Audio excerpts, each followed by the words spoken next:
Are you interested in improving your pelvic floor strength and function? Whether you are tight or loose, whether you leak or have pain with intercourse, this video is for you. I'm going to go through 5 different ways to help improve your pelvic floor function without kegels.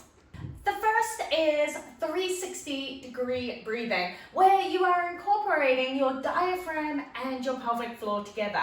So you're going to want to put your hand on your chest, one hand on your belly. Initially start seated and place your feet flat on the floor. Then I want you to inhale through your nose. Allow your belly to expand as well as your back and feel that pelvic floor relax. And then exhale through your mouth like you're blowing through a straw. Long and slow. Feel the pelvic floor contract and move up, the belly move in, and everything feeling like it's coming together. I want you to practice that 5 more times. So I want you to think, inhale through your nose. Belly back expand, pelvic floor relax. Exhale. Pelvic floor rises, belly goes in, rib cage comes in and down. Practice this 3 to 4 times a day, 5 times at a go. And you can do it like every time you wash your hands after you've gone to the bathroom is an ideal time to start. Even practicing it while sitting on the toilet is ideal because it helps you learn to relax that pelvic floor so that you can empty your bowels or bladder even easier. The next one is your posture. When our pelvic floor and our core aren't working correctly, we tend to use other muscles to help us align. This is especially when we are pregnant and our belly is coming out here, we don't want to topple over and our core is not strong enough to hold us upright. We have a tendency to clench our glutes and use our glutes in order to stay upright. This then goes into postpartum when we're carrying our baby, using our belly as a stabilizer and a holder for our kids. Don't tell me you're not doing that, because I know I totally did. So what happens is we squeeze our glutes and that stops our pelvic floor from working correctly. It slings our hips forward, it's giving us back pain and front of the pelvic floor tightness, and we have a tendency to grip down with our rib cage, causing our belly not to work and our abs not to function correctly. So the first thing we want to do is think about lengthening and relaxing our pelvic floor. Check out some of these exercises. Rock backs, where we lengthen into our glutes, are ideal for starting to think about how to lengthen those glutes for when you want to go back into doing things like squats or deadlifts. Another great one is the pigeon pose, where you're coming in, bringing this down, and you can come down if you want. And you should feel a really great stretch in that deep butt area, which often gets very tight if you have a tendency to clench those glutes. Don't forget to make sure you switch over sides. You may find one side is tighter than the other. Another fantastic exercise, especially if you have a tight pelvic floor, is to come into a happy baby pose. You can use your hands around behind your thighs here, or up if you've got more flexibility. And I like to rock here with a little bit of movement and think about breathing into your belly so that you can really focus on relaxing the pelvic floor. Another exercise is hanging out in a deep squat position and just breathing down here. I like to hang from door handles, but you can do this by sitting on a yoga block if you can't go into a deep squat position. This just allows our hip flexors and our QLs to also get a great stretch as you just sit here and breathe. Feels so good. Next, you want to strengthen your deep core, because when your abs aren't firing correctly, then your pelvic floor can't function and get stronger. So you want to start with the basics and then keep progressing. I love to use a Pilates ball to really fire into that deep core. A couple of my favorite exercises are simply inhaling like we did with that 360 breath. Exhale, press into the ball. You can do this in various positions. You can do it in a semi-wall sit to help lengthen into the glutes. You can do it as you go down. Exhale and press up. Again, to focus on that lengthening into the glutes, to focus on working into that hip hinge, which is a very functional move.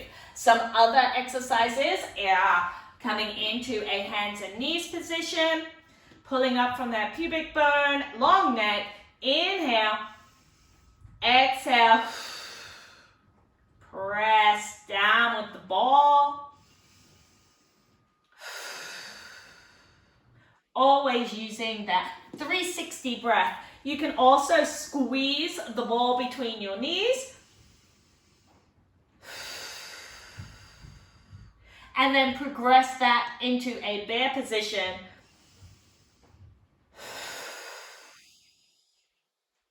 To really get that core firing. It's really important that you keep progressing your core exercises because you need a stronger and stronger deep core to help you get a stronger and stronger pelvic floor. Along with lengthening and relaxing your glutes, you also need strong glutes. So you want to work on getting your glutes to fire in conjunction with your pelvic floor correctly. So if you're thinking about a kegel, for example, where you're contracting the front and the back of your pelvic floor and pulling upwards, then we don't want our glutes to fire with that because the glutes aren't actually part of the pelvic floor. What we do also want is when we need our glutes to fire, so think squats, deadlifts, all of those types of activities, even standing, getting up off the toilet, we want them to fire in conjunction with the pelvic floor correctly. So a couple of exercises I love to do are deadlifts and hip thrusts, along with glute bridges, which is an easier exercise for the hip thrust. With a hip thrust, you want to focus on opening into the chest, keeping that long neck, inhaling, belly and back, exhale, bring up the pelvic floor, squeeze the glutes, and come up. If you find that the front of your pelvic floor is weak and it's not firing, you can grab a ball or a rolled up towel and place that between your knees. Triggering the inner thighs will help the front of the pelvic floor work as well. So you can do an inhale, exhale, squeeze the ball, squeeze the glutes, come up and down. Excellent work. You can use that trick with the ball in squats as well as glute bridges and a lot of other exercises to really help strengthen into the front of the pelvic floor. With your deadlift, you're going to want to start by learning to hip hinge. You can do that with a broomstick or using a wall to think about tapping backwards so that you really focus on getting that good shift of the hips back rather than keeping the hips in line and bending down, rounding into your back. Again, one of the reasons why that lengthening of the glutes is so important to start with. When you're ready, you're going to want to put a weight or a bag of books or a child between your legs and focus on hip hinging back, bending the knees very slightly, but it's not a squat. To pick up, you should feel a nice stretch up the back of your legs, long neck. Then you're going to exhale as you come up. Inhale as you push back, really focusing on the bum moving back so that we don't round into our back and hurt it. Our fifth tip is mid-back mobility or thoracic mobility. It is essential to have good thoracic mobility in order to get a great breath that really connects with the pelvic floor. So rib and back mobility is key. Here are a couple of exercises that you can do for that. We can come back into a child's pose, place one elbow on the ground, one hand by your ear, and you can work into some great mobility here. We want to keep the bum back so that we don't work into the lower back, and we really focus on our mid-back mobility. Another great exercise is coming to a wall and placing one leg up, both hands forwards. You can then rotate around and back and rotate outwards, which gives you two great different variations of thoracic mobility. For back expansion, you can come back up onto our hands and knees, place your elbows down, palms up. Then I want you to press through and I want you to shift back. Now from this position, inhale, really focus on inhaling into the back and exhaling. What we don't want with this is your shoulders to come up and you to come all the way back. You should find that as you go back, you get stuck at about this position. If you can go back further, you've let go of the serratus. So bring it back, inhale, and exhale. Excellent work. I hope that has helped you understand how to get a better pelvic floor strength without kegels. So you're thinking about 360-degree breathing, your posture, and making sure you're lengthening into your glutes, focusing on your deep core strength and keeping progressing it, focusing on your glute strength and its coordination with the pelvic floor, and then thoracic mobility to really help you get that great breath that connects with the pelvic floor.